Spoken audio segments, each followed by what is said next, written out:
first thing I want to say is that New South Wales Police were put in an impossible position last night because the protesters refused a reasonable request to stage their protest in Hyde Park and have a lawful, prominent protest down College Street. As a result of that intransigence, there was a conflict in Sydney streets, but New South Wales Police's proportionate response was designed to keep the public safe in incredibly difficult circumstances. What you saw last night was New South Wales Police being confronted multiple times by a section of that crowd intent on disturbing and disrupting police lines. Now, what we can say today that we couldn't say yesterday is that we had concurrently 7,000 mourners down at the International Convention Centre who were mourning the horrible events of the 14th of December with the President of Israel. New South Wales Police had to keep both protesters and mourners separate so that, as disturbing as the scenes were last night on the news, they weren't even worse as a result of thousands of people clashing together on the streets of Sydney. I understand that there's been criticisms of New South Wales Police. I just want to make it clear they were caught in an impossible situation. They did their job by keeping those groups separate, and we want to thank them for their service to the people of New South Wales. It is a difficult, combustible situation, but if the protest organisers had elected to have their rally in Hyde Park as opposed to Town Hall, where it was a narrow area where there wasn't an opportunity to march, then most of this could have been avoided, we believe. At the end of the day, we were hopeful for some kind of calm and responsibility. The truth of the matter is we didn't get that from many of the protesters last night. We're going to have to settle for security. That is the responsibility of the New South Wales government and the police. It's what most people expect in these circumstances, and that's exactly what the public can expect in the future. Pass over now. Thanks, Premier. What happened last night on the streets outside Town Hall was simply unacceptable. For over a week now since I extended the Public Assembly Restriction Declaration, I've made it very clear that we wanted a very calm and very peaceful and responsible public assembly. To that end, we've had ongoing negotiations with the coordinator, the operator of the Palestinian Action Group, with a view to having a protest conducted from Hyde Park through to Belmore Park. That would have given the opportunity for the group to march, exercise their free will, but to do it in a safe way. What's important is there are concurrent incidents happening at the moment. We have the visit of a head of state, and as the police commissioner, I have a responsibility to keep him safe. We have a community that's still in mourning and want to see their president. They were also within the town last night. And then we had a large protest which took part at Town Hall. Our police showed remarkable restraint. During the first part of the speeches, it was peaceful. We were working continuously with the organiser. However, speakers were inciting the crowd to march. We had made it clear throughout the week that a march through the CBD was not acceptable. It was unauthorised by the PARD, and the Major Events Incident Declaration only reinforced that.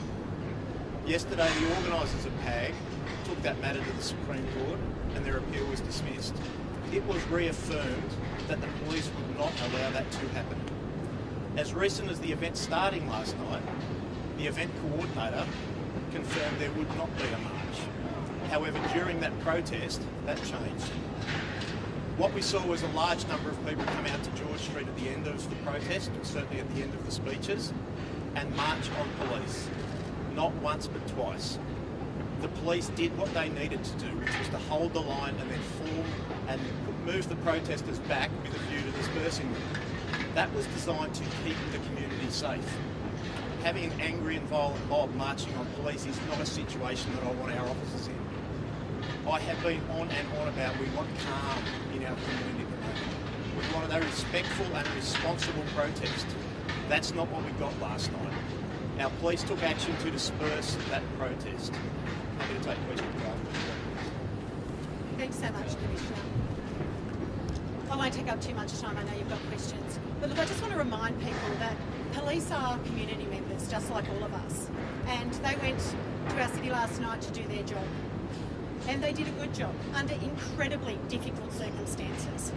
That volatile crowd, I've been told by police, is one that they have not seen so aggressive before. However, they were able to disperse the crowd after some period of time and keep our community safe. I want to thank them for coming back all the time. They do a great job. The expectation of our police by the people of New South Wales is to keep our community safe, and that is what they do. Thank you. We're all happy to take questions.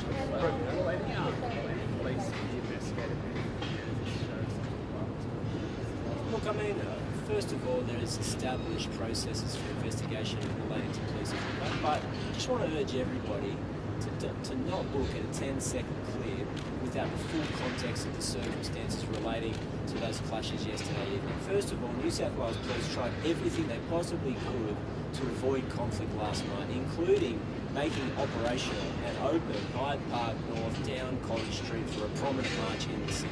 That had been rejected for 7 days. Secondly, some of the protesters refused both the Supreme Court's decision, police direction, government legislation, and decided to defy police by breaching police lines. Now, I want to make it clear, one of the things that you didn't see last night, because it didn't happen, was protesters breaching police lines, and as Mal said, choosing your own adventure through the streets of Sydney. That would have been a disaster for our community when you consider the competing crowds that New South Wales Police and the government had to deal with. Both 7,000 mourners down in the ICC and 7,000 protesters out in town hall. Was it proportionate for police to start dragging away worshippers engaged in prayer, as we saw in one of the videos? Yeah, look, I want to make it clear, there is no suggestion under any circumstances that police would have wanted to cause offence to the people praying or get in the way of people lawfully exercising their religion. The truth of the matter is New South Wales Police have had a strong and cooperative relationship with Sydney's Islamic Arabic community going back decades, but context is important here, and the circumstances facing New South Wales Police was incredibly difficult. It was in effect in the middle of a riot.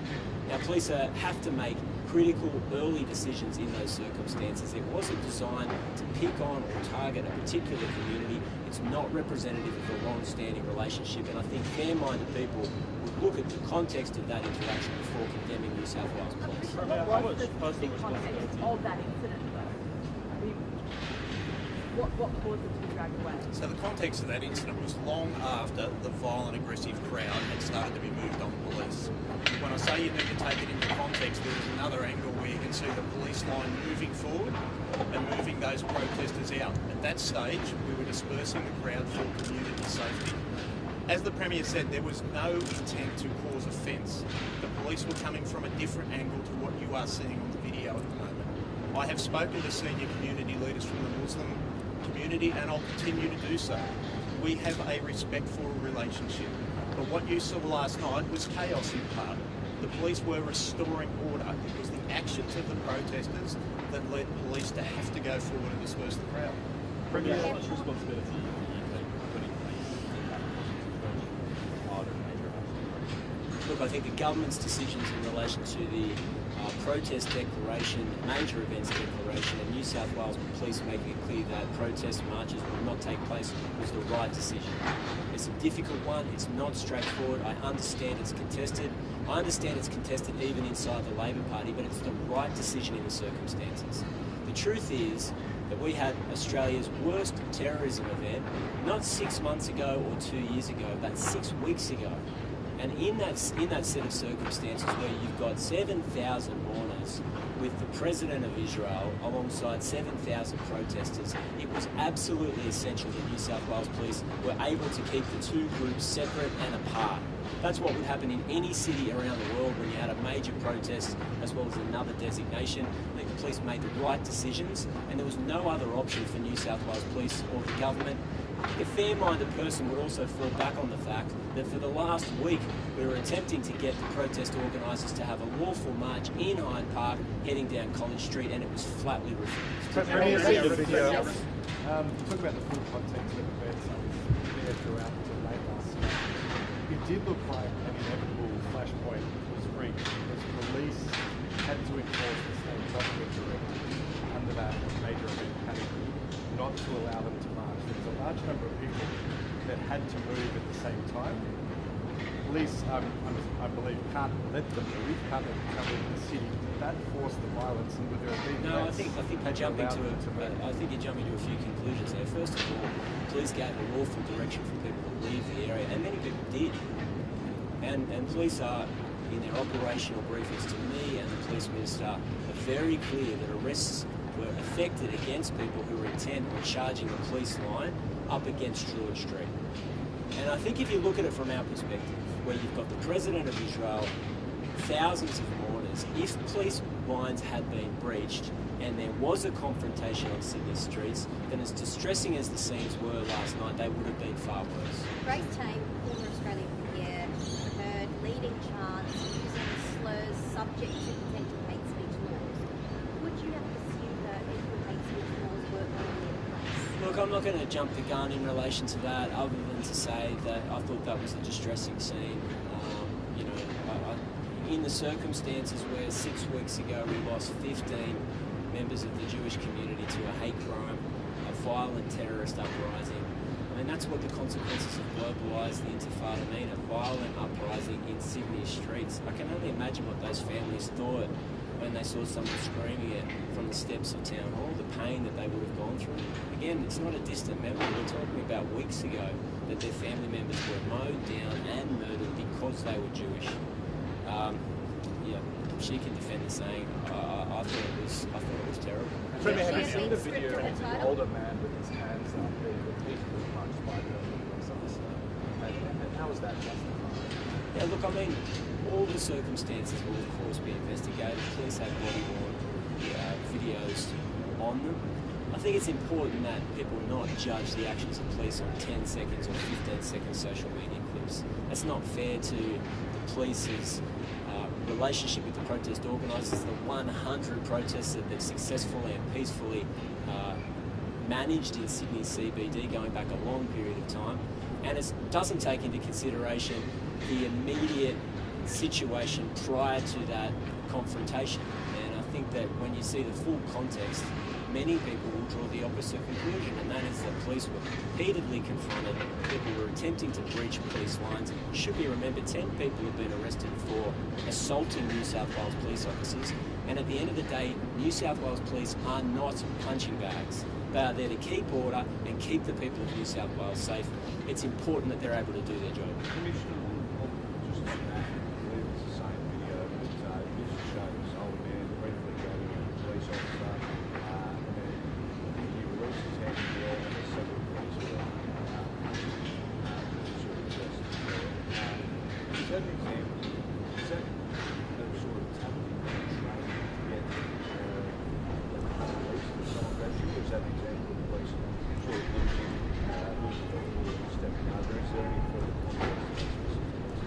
I think it's appropriate that I take the same action I just asked you to do, which is to put things into context. We've got a lot of body-worn footage that we need to look at. Every officer is accountable for their actions. But can I say, police were confronted by an angry and aggressive group of protesters. We had to move them forward. You are talking about a very short piece of footage. As the Commissioner, I'm committed to making sure that we review the actions of police. Can I say I am proud of what they did last night in holding the line. As the Premier has said, as I have said, we are there to balance the right to community safety against free speech. Whilst the protest was peaceful at Town Hall, police stood back and enabled that to take place. It was not until the protesters chose to march on police that police had to take any action. Our preference was and always will be to maintain a peaceful assembly. Another protest organised for later this afternoon. Comments? I'm certainly aware of a protest that has been announced for outside the Sydney Police Centre this afternoon. We will have a significant police presence. There is no difference in the approach to police. Where protesters go, act lawfully, act peacefully, there will be no problem. There is no Form 1 lodged. It is outside the area of declaration. It will be the actions of protesters that determine what happened. We want it to remain calm and peaceful. This is a time for the streets of Sydney to be calm and peaceful.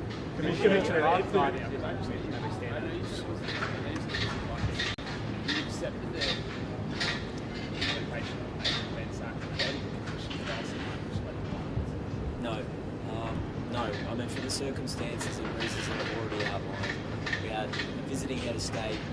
It was absolutely important that New South Wales Police are there to protect him and his delegation. We had mourners in the city and we had protesters as well. Now, for operational reasons and for security reasons, for justifiable security reasons, the New South Wales government wasn't able to detail prior to last night that there was a major event down at the ICC. I think you'd all appreciate for reasonable circumstances, and that is that that community has been subject to a horrible terrorism attack on the 14th of December. Police had to keep that community safe, and it was a secret, effectively, a secret event. But that doesn't mean that New South Wales Police didn't have an obligation to keep both the protesters and the mourners separate from one another, as they've done within Sydney for months. And by way of explanation or way of example, I've seen many occasions where there's been a Palestinian Action Group protest in Sydney CBD, and there's been counter-protesters that have approached the larger group, and New South Wales Police have detained the counter-protesters. Not because they're picking on them, not because they've got a particular view about their political ideology, but they're trying to stop a confrontation. And on a larger scale, that's exactly what police did last night. James. Criticised the leaders of speakers at these rallies that inciting people to break the law. Yeah. One of those speakers was your MP, Sarah Kane. There was a number of others as well. Does Sarah Kane deserve her position as chair of the social services, chair of a committee in the Legislative Council, which comes with a $20,000 pay increase, considering she refused to listen to you and spoke at these rallies versus unfair speakers trying to break the law? Well, I mean, I think that there's clear evidence that some speakers, particularly those that were saying let's take it to the streets, were trying to breach the law. I don't think it's reasonable to say that all speakers were attempting to tell the crowd to breach the law, the public assembly order. I mean, what I'd say about some of my own MPs that were joining this protest is that it's clear they don't support large parts of the government's agenda when it comes to the terror response. I accept that, but we're not going to change our position. We're not going to change our point of view. We think the proportionate and reasonable reforms that we've brought about are important to keep the public safe. And ultimately, unless they are going to get enough numbers to knock me off or change the government's position, it's not really relevant in terms of the government's point of view or its changes to the law. I accept that it's politically inconvenient and perhaps embarrassing, but ultimately, we're not going to change our position in relation to this. I'm also not going to pursue an endless loop of sacking people because they don't agree with the government's position. If they didn't break the law, if they listened to police instructions, yes, it's politically inconvenient, but it's not hate speech and it's not a breach of the law. And if I were to take action against them, then I would be effectively approving or accepting one of the arguments against the government, and that is that we're policing thought. We're not. We're policing hate speech and trying to keep the public safe. People who have attended this process have said there are only a few hundred people coming for the open house charge.